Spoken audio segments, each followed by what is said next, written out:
Alors, je vais continuer avec l'autre présentation. Alors, il faut que tu arrêtes la présentation et que tu J'arrête la première ou Ouais, je il peux faut que passer? tu. Ah, je D'accord. pense que ça ne marchera pas. Il faut que tu Ok. arrêtes le partage d'écran et que tu redémarres un partage d'écran sur la deuxième présentation. Bon, je reviens là. Donc, je vais arrêter le partage et je recommence, hein, c'est ça? Ouais, c'est ça.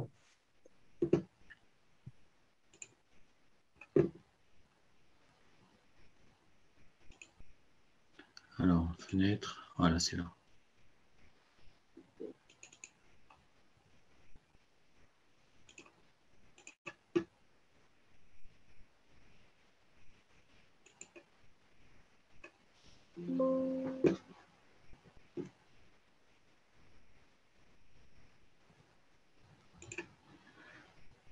C'est bon, vous voyez tous? Oui, c'est bon, Philippe. Ok. Donc là, c'est la partie donc, préservation de l'environnement et de la ressource. Donc, quel peut être notre impact dans notre pratique? Ah, je reviens.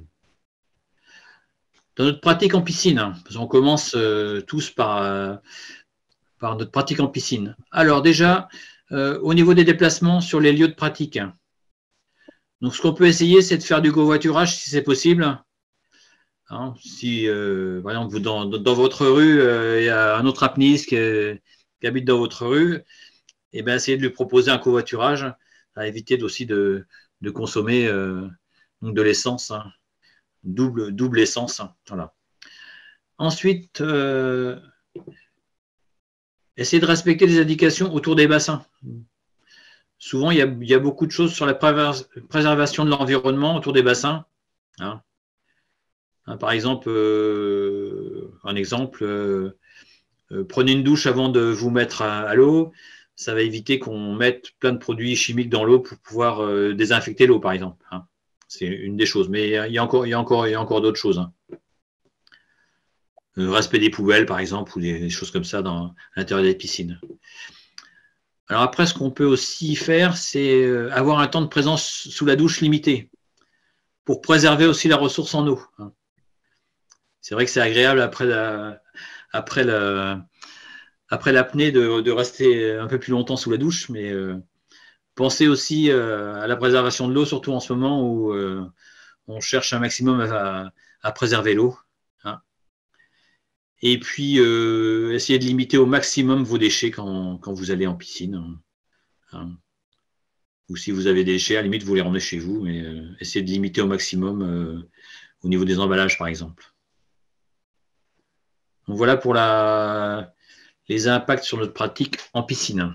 Tout ce qu'on peut faire pour améliorer aussi l'environnement par rapport à d'autres pratiques en piscine. Des questions par rapport à ça?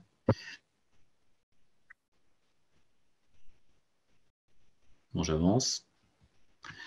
Alors ensuite, nous avons aussi l'évolution en milieu naturel. Donc on peut aussi avoir la gestion des déchets avant, pendant et sur le lieu de pratique.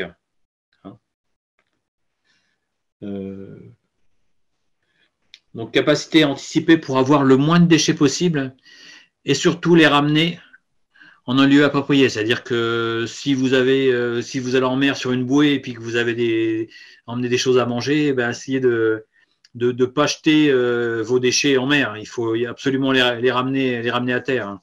Donc avoir des sacs où ça puisse pas s'échapper des sacs, par exemple. Hein, si vous avez, je sais pas, une barre chocolatée avec un emballage, il faut ramener les emballages. Ensuite, attention aux produits que vous utilisez pour enfiler les combinaisons. Hein. C'est d'utiliser des savons, des choses qui ont le moins d'impact possible sur l'environnement. Hein. Par exemple, là, ici, pour enfiler votre combinaison, vous pouvez mettre un sac plastique et puis comme ça aide à enfiler plus facilement la combinaison, par exemple. Hein. Et puis donc, ouais, utiliser les produits le plus neutre possible pour avoir un effet limité sur l'environnement. Alors ensuite, en mer, souvent, on emmène de l'eau sur la bouée. Alors, si vous avez une bouteille plastique, il faut qu'elle soit bien maintenue sur votre bouée.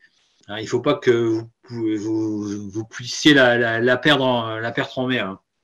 Hein. Donc, il faut la garder le maximum et puis pour pouvoir l'attacher sur votre bouée quand vous allez en mer. Et puis aussi, il y a les impacts aussi bateaux. Hein. Donc les bateaux, en général, ils ont une ancre. Donc essayez de ne pas balancer son ancre un peu n'importe où, parce que dans le fond de la mer, il n'y a pas que des cailloux. Hein, il y a aussi plein d'herbiers, plein de choses comme ça. Hein. Et dans la mesure du possible, sur certaines zones, il y a ce qu'on appelle des corps morts, c'est-à-dire des bouts qui sont en surface. Donc, s'attacher plutôt sur un bout plutôt que d'aller balancer son ancre. Voilà. Donc ça, quelques idées de points pour éviter de martyriser notre évolution en milieu naturel. Voilà. Préserver la nature un maximum. Des questions sur ce? Bon, je continue. Alors, si vous vous mettez à l'eau du bord aussi, mise à l'eau dans un milieu varié en évitant les piétinements, c'est-à-dire que si vous allez à 10 à l'eau en même temps, évitez de passer 10 sur au même endroit, hein, pour éviter d'arracher ou détruire un petit peu les choses qu'il peut y avoir dans la mer. Il peut y avoir des animaux, il peut y avoir des plantes. Hein. Donc il faut aussi réfléchir à la capacité à choisir le site de mise à l'eau le plus adapté, car le moins fragile est à réduire au plus court le contact avec le fond. C'est-à-dire que quand vous vous mettez à l'eau, évitez de marcher par exemple avec des palmes sur une longue distance. Aussitôt que vous êtes dans l'eau, vous vous mettez en flottabilité. À ce moment-là, vous palmez doucement et comme ça, on évite on réduit au maximum notre empreinte sur les sols et sur les fonds. Alors ensuite, si utilisation de bouées, c'est-à-dire en général, quand on va en mer, on utilise des fois des flotteurs ou des bouées. Donc évitez le contact avec le fond. En général, on a soit une petite ancre ou quelque chose comme ça. Il faut que ça soit. On peut avoir une ancre, mais il ne faut pas qu'elle vienne abîmer les fonds. Et ensuite, donc, éviter tout contact avec la faune et la flore, maîtriser sa flottabilité, sa stabilité et son palmage. Il ne faut pas venir avec les palmes et puis tout détériorer avec ses palmes en passant trop près des plantes ou des animaux.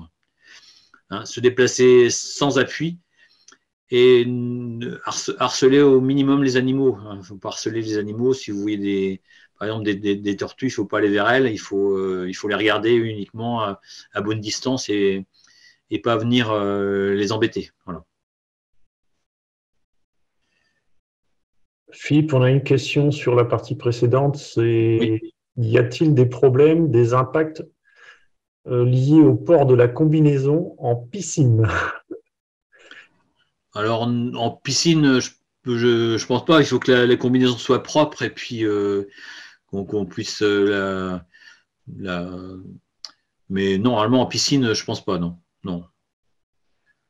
Alors en piscine, c'est plus pour le confort des apnéistes, mais j'ai pas de points par rapport à ça. Pas en piscine toujours.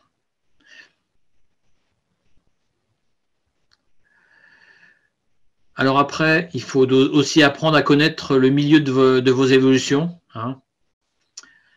Alors pour certains, il y en a qui connaissent bien, mais pour d'autres, on vous fera, les moniteurs et initiateurs vous montreront les différentes espèces, mais on le fera dans l'environnement. Par exemple, si on sort, on sortira certainement en mer pour un petit peu aller voir ce qui se passe et on pourra vous montrer à ce moment-là ce qu'on peut rencontrer comme espèce.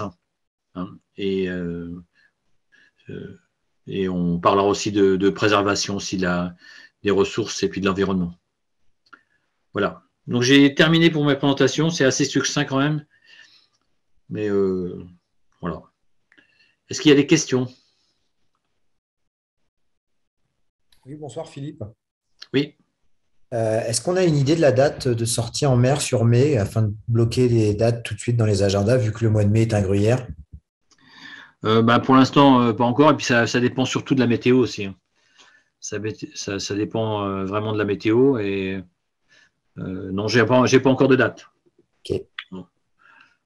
On vous les communiquera peut-être 3 semaines ou 15 jours avant nos sorties, en fonction des marées, en fonction du temps aussi, de la météo. Vous savez, quand il y a beaucoup de vent, on ne peut pas sortir. Et puis, en général, on sort uniquement à l'étal. Et si la marée basse est à 20 heures, on ne pourra pas non plus sortir.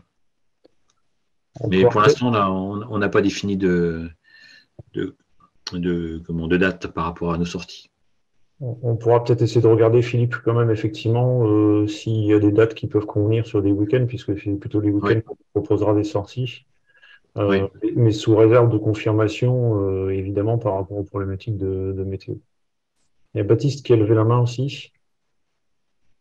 Baptiste?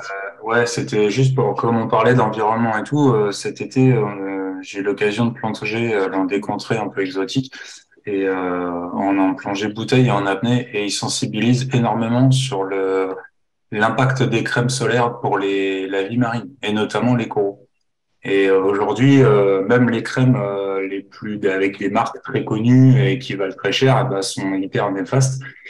Et ils sensibilisent au fait que maintenant, il existe aussi des formules de crème qui sont tout aussi efficaces, mais par contre, qui n'ont pas du tout le même impact sur la vie marine. Donc, n'hésitez pas à vous renseigner si jamais vous avez à faire des plongées dans ces secteurs-là, parce que ils sont aperçus que les crèmes font du dégât. Voilà, c'était la petite parenthèse environnementale. Ok, merci pour. Moi, je me permets d'intervenir comme je connais un petit peu le domaine.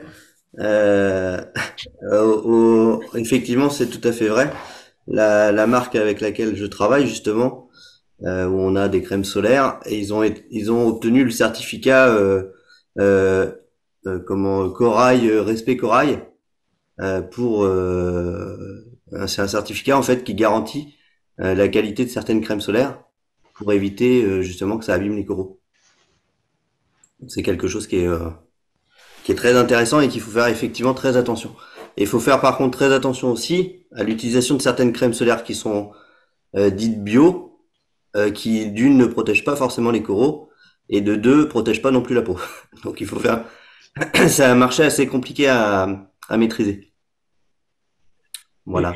Au-delà des crèmes solaires, Philippe l'a évoqué tout à l'heure. Et les shampoings, c'est pareil. Vos shampoings, vos savons, le shampoing ou le savon que vous utilisez pour faire glisser mieux votre combinaison quand vous l'enfilez. Il existe des savons naturels qui peuvent permettre d'éviter, mais vous pouvez aussi utiliser du talc, hein. Le talc, ça marche assez bien. Bon, après, ça fait de la poudre, c'est pas forcément très agréable à mettre, mais on en a partout, mais ça peut être intéressant aussi. Je vois Hélène a levé la main. Emmanuel, c'est quoi la marque de la crème là? Il a pas osé le dire. On va faire de la pub. La Biosthétique Paris, c'est les produits de la marque que j'utilise là au salon. Ils ont toute une gamme solaire et du coup qui est protecteur et même tout ce qui est shampoing et tout ça, c'est biodégradable. Bon, puis l'avantage, c'est quand on est en combinaison, vous avez besoin de mettre de la crème solaire que sur les mains éventuellement et puis sur le visage. Ouais, voilà. Ça fait moins de surface. En plongée, ça va, on est tranquille. N'oubliez pas les pieds aussi. Ouais. Bon, si on a les palmes, on n'a pas besoin. D'autres questions sur cette partie environnement? Préservation de la ressource? Bon, au-delà des produits, pensez surtout à ce qu'a évoqué Philippe sur les piétinements, les mouvements de palme qui peuvent abîmer les coraux et les passages répétés sur des zones où on est nombreux à se mettre à l'eau, plus tous les déchets éventuels que vous pouvez amener, qui peuvent malheureusement rester dans l'environnement marin.